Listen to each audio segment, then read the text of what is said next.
Hello and welcome back to my channel. And I decided to talk about Forbidden Lands.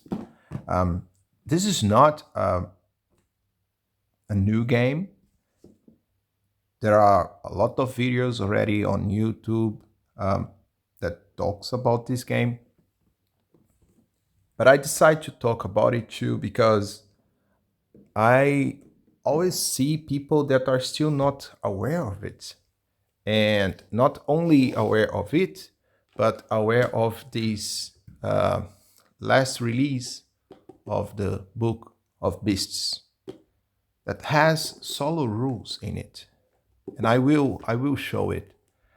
But before that, I'd like to talk the reason that I think that Forbidden Land is a really great game, not only for groups but for solo as well. I have been playing it for a while, and I think that this is it is actually incredible how a game that was not designed initially to be a solo game works pretty well as a solo game. The game itself, if you go to the player's handbook, it's just as any other system. Although okay, the quality is amazing and so on. The system is based on Year Zero engine, so there are some specific things for it, for the system itself, for the setting and so on. So you just create a character as any other system, and you have skills and so on, and that's it. So as far as the player's handbook is concerned, there are nothing apart from one thing: the journey. Because for the journey, we have a framework that we follow, and there are some tables that show us the consequence of our failures, if we fail, of course.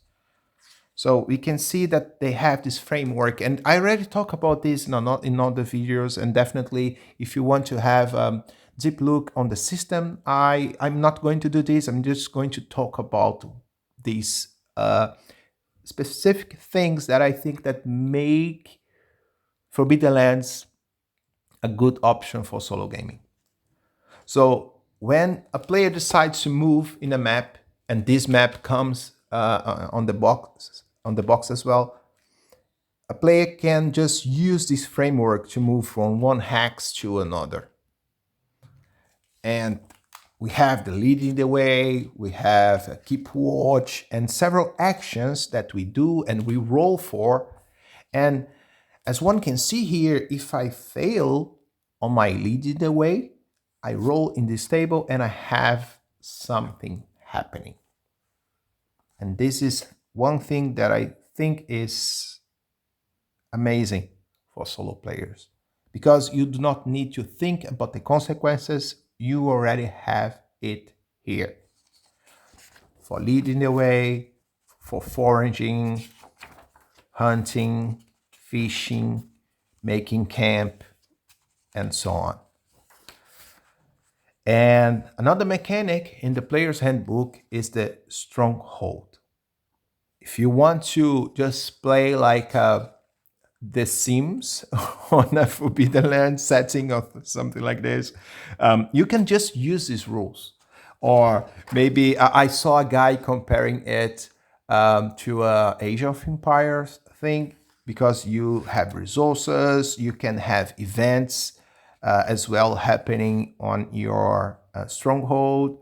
So the stronghold mechanic is another thing that is fantastic for solo playing. We have a lot of things here. As you can see, there are a lot of things that we can build. So yeah, this is great. Apart from the player's handbook, if we go to the Game Master Guide, we basically have the setting explained here. And I don't want to spoil anything, but if we go to the content, we have, of course, the Game Master section. We have the history, spoilers, all spoilers here. We have the bestiary. And this is another good thing here, because the monsters in this game they have a table, and I can just show you one at least as an example. They have a table, and we just roll in these tables to see what they do, what attack they do, they perform. And there are another amazing table here to create random demons as well, as demons are very present in this setting.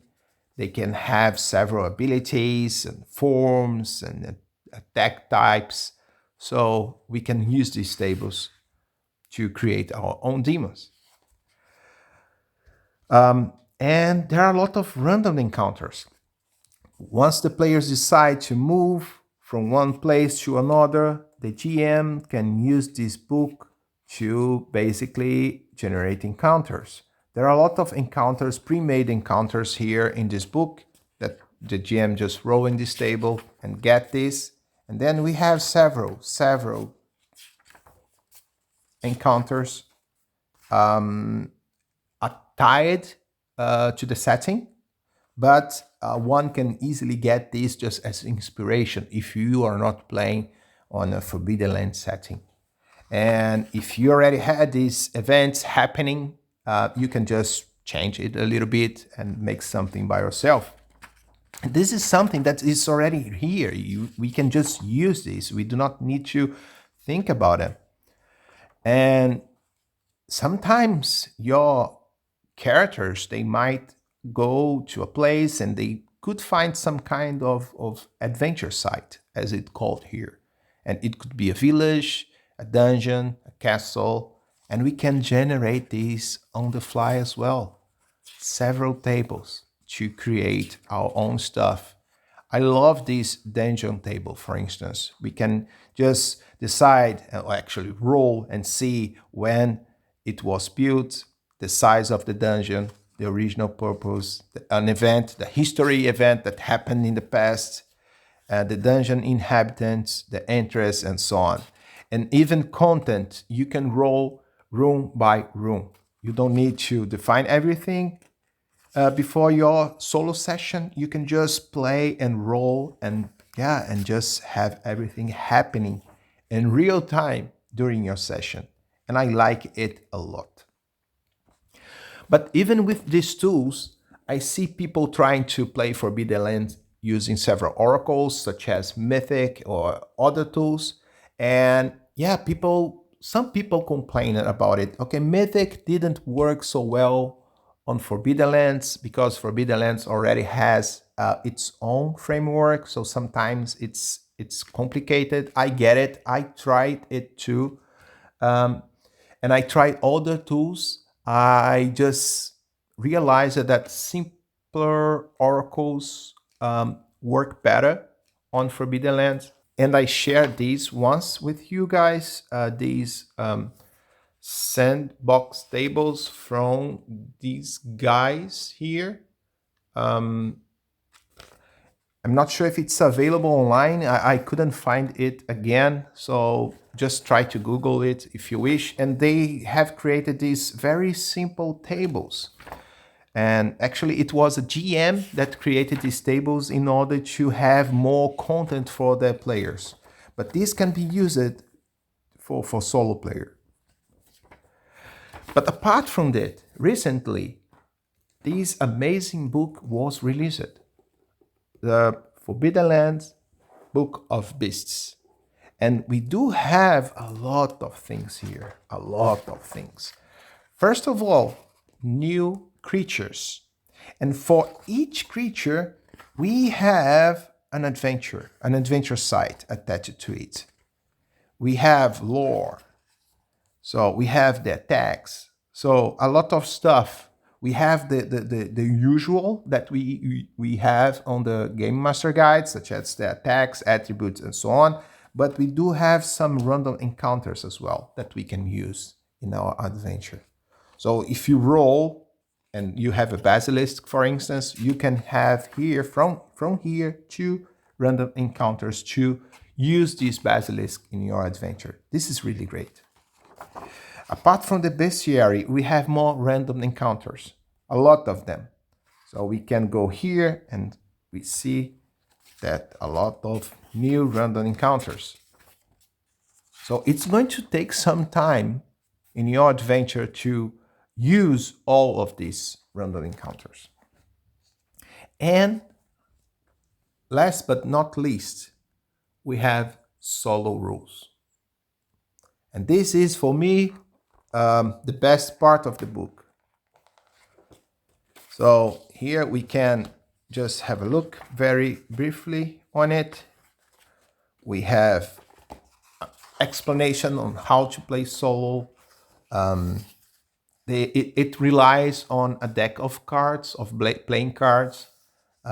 So you don't need to roll dice all the time. We already roll a lot of d6s in this game, so we can just use a deck of cards for the other stuff, for the oracle stuff.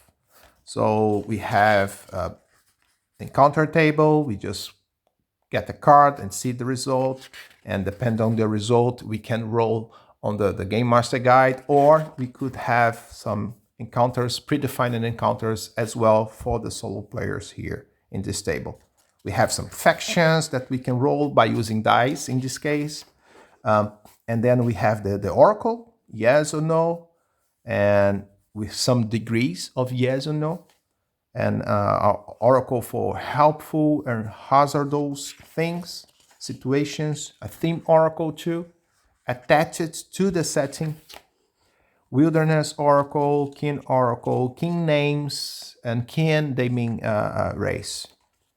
Trait oracle, and so on. And some ideas to simplify the combat, because the combat is one thing for me that I think it is hard to manage as a solo player. If you have a party of 3 or 4, man, it's so time consuming.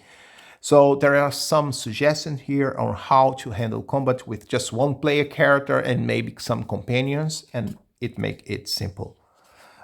Social interactions as well, it's simplified here. And yeah, and using these rules to play with others. It's totally possible. If you would like to have a simpler game or a co-op game, you can use this. These are the 3 books that I think are necessary in order to play solo. And there is this booklet as well that comes with the main box. These 2 books here, and this booklet, and this map are part of this box, the core box. This one is in addition, so you need to buy this separately, but it's worth the price, of course. The quality is the same, so it's a really good book, and the content, of course, it's amazing. And this booklet here, we have actually tables to create our own characters if we want to roll instead of choosing them, or we can use them to create NPCs or companions or whatever. But we do have other tables to create, and let me open it. Where is it? Legends. And basically, a legend could be a quest. So we can just roll a legend here and say, okay, in the past, there was something who sought something because of something, and traveler 2 located in a place, and then the terrain type, a direction, and so on, and basically tells what the legend was. We do not know if it's true or not, but we can just use this to create our legend. And this is maybe the reason that our solo session is going to happen. Okay, I have created my character, but I have no idea. What should they do? Should they go to a village? Should they explore the map? So if you do not have any idea, just roll legend. And just decide that your character heard about this legend and he or she wants to go to this place to find out if it's true or not. And there is this monster generator too. So we already have, if we have the Game Master Guide and the Book of Beasts, there are a lot of beasts, monsters, creatures here. But if you want, you can create your own creatures by using stables. So, as I said, Solo players usually love tables. I do love tables, and everything that I need to play solo is here. So just the core box and this additional book. Of course, you need a deck of playing cards, and yeah, but some external tools are really optional here. So, and this is the reason that I think that Forbidden Lands is really good for the solo player, and most of the solo players are not yet aware of this book. So I have decided just to make this video to tell you, to show you my opinion about this system, and to tell you there are solo rules, official solo rules in this book. So feel free to buy it and enjoy. I hope you liked this video. See you in the next video. Bye bye.